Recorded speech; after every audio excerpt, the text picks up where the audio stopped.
കേരളത്തിന്റെ പൊതു മനസാക്ഷിയെ ഞെട്ടിക്കുക മാത്രമല്ല, നമ്മളെല്ലാവരും നാണിച്ച് തല കുണിക്കേണ്ട അവസ്ഥയിലേക്ക് ഇന്ന് യൂണിവേഴ്സിറ്റി കോളേജിൽ നടക്കുന്ന പ്രവർത്തികൾ കേരള പൊതുസമൂഹത്തിന് തന്നെ ഒരു അപമാനമായി മാറിക്കൊണ്ടിരിക്കുന്നതാണ് നമ്മൾ കാണുന്നത്.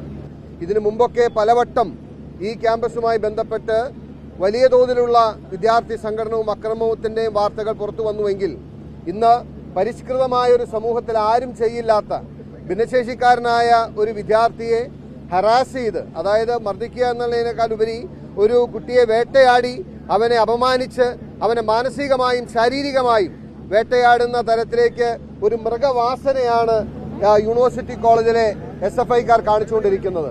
കഴിഞ്ഞ ഏതാനും നാളുകളായി SFI എന്ന പ്രസ്ഥാനത്തിന് എന്താണ് സംഭവിച്ചിരിക്കുന്നത് എന്ന് ആർക്കും പറയാൻ കഴിയാത്ത നിലയിലേക്ക്, കാരണം ഏറ്റവും അപരിഷ്കൃതമായ സമൂഹത്തിൽ പോലും നടക്കില്ലാത്ത രീതിയിലുള്ള വൈകൃതങ്ങളാണ് ഇന്ന് ക്യാമ്പസിൽ SFI കാണിച്ചുകൊണ്ടിരിക്കുന്നത്.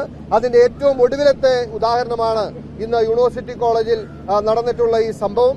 ഇതിലേറ്റവും വേദനാജനകമായ കാര്യം, ഒരു ഭിന്നശേഷിക്കാരനായ കുട്ടിയെ ഇതുപോലെ പീഡിപ്പിച്ചിട്ട്, ഇതുപോലെ ഹറാസ് ചെയ്തിട്ട് കേരള പോലീസിന് അതിന്റെ കുറ്റക്കാരെ അറസ്റ്റ് ചെയ്യാൻ ഇതുവരെ കഴിഞ്ഞിട്ടില്ല എന്ന് പറയുമ്പോൾ അത് കേരള പോലീസിന്റെ കഴിവുകേടോ അവർക്ക് കഴിയാഞ്ഞിട്ടോ ആണ് എന്ന് ഞങ്ങൾ വിശ്വസിക്കുന്നില്ല. മറിച്ച് ഈ വേട്ടക്കാർക്ക് ഈ സർക്കാർ, പിണറായി വിജയന്റെ പോലീസ് സംരക്ഷണം നൽകുന്നു എന്നതുകൊണ്ട് മാത്രമാണ് ഈ നിലയിൽ ഈ പോലീസിന് പ്രവർത്തിക്കേണ്ടി വരുന്നത്. ഇത്രയും ക്രൂരമായ ഒരു പ്രവൃത്തി ചെയ്തിട്ട് അവരെ നിയമത്തിന്റെ മുമ്പിൽ കൊണ്ടുവരാൻ കഴിയാത്ത ഒരു സംസ്ഥാനം തന്നെ ഇന്ന് രാജ്യത്തിന് മുമ്പിൽ തലകുനിച്ച് നിൽക്കേണ്ട ഗതിയിലാണ് നമ്മൾ എത്തിയിരിക്കുന്നത്. SFI എന്ന പ്രസ്ഥാനം ഇന്ന് ക്യാമ്പസിലും സമൂഹത്തിലും ഏറ്റവും കൂടുതൽ വെറുക്കപ്പെട്ട ഒരു വിദ്യാർത്ഥി പ്രസ്ഥാനമായി മാറിയിരിക്കുകയാണ്. യഥാർത്ഥത്തിൽ SFIയെ ചങ്ങലക്കിടേണ്ട സമയം അതിക്രമിച്ചിരിക്കുന്നു.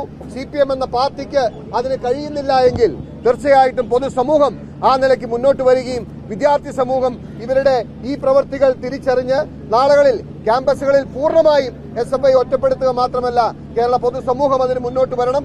അധ്യാപകരായിട്ടുള്ളവർ ഇന്ന് ക്യാമ്പസിൽ നടക്കുന്നത് എന്താണെന്ന് അവർക്കറിയാം. അവരുടെ വാ മൂടപ്പെട്ടിരിക്കുകയാണ്. അവർ ഭയത്തിന്റെ പിടിയിലാണ്. CPM എന്ന പാർട്ടിക്ക് പോലും SFIയെ നിയന്ത്രിക്കാൻ കഴിയാത്ത തലത്തിലേക്ക് മതോന്മത്തരായി ലഹരി പിടിച്ച ഒരു വിദ്യാർത്ഥി സംഘടനയായി SFI മാറിയിരിക്കുന്നു. അതിനെതിരെ പൊതുജന സമൂഹത്തിന്റെ മനസാക്ഷി ഉയർത്തിക്കൊണ്ടാണ് ഇന്ന് KSU ഇന്ന് ഈ മാർച്ച് ഇവിടെ സംഘടിപ്പിച്ചിട്ടുള്ളത്.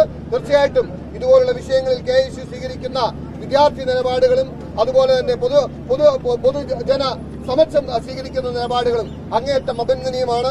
കഴിഞ്ഞ 8 വർഷക്കാലമായി KSU പ്രവർത്തകരെ പോലീസ് വേട്ടയാടിക്കൊണ്ടിരിക്കുകയാണ്. അവർ നടത്തുന്ന സമരങ്ങൾക്ക് നേരെ അകാരണമായി ജലപീരങ്കിയും ലാത്തിചാർജും പ്രയോഗിക്കുകയും എന്നാൽ കുറ്റക്കാരും തെറ്റ് ചെയ്യുന്ന SFIക്കാരെ വാത്സല്യത്തോടും സ്നേഹത്തോടും കൂടി യാചിച്ചു കൊണ്ടുപോകുന്ന പോലീസിനെ കേരളം കണ്ടിട്ടുണ്ട്. ഈ നിലപാടുകൾ കൊണ്ടൊന്നും KSUവിന്റെയും കോൺഗ്രസിന്റെയും ശക്തമായ പ്രതിഷേധങ്ങളെ തകർക്കാനോ തടുക്കാനോ നിങ്ങൾക്ക് കഴിയില്ല.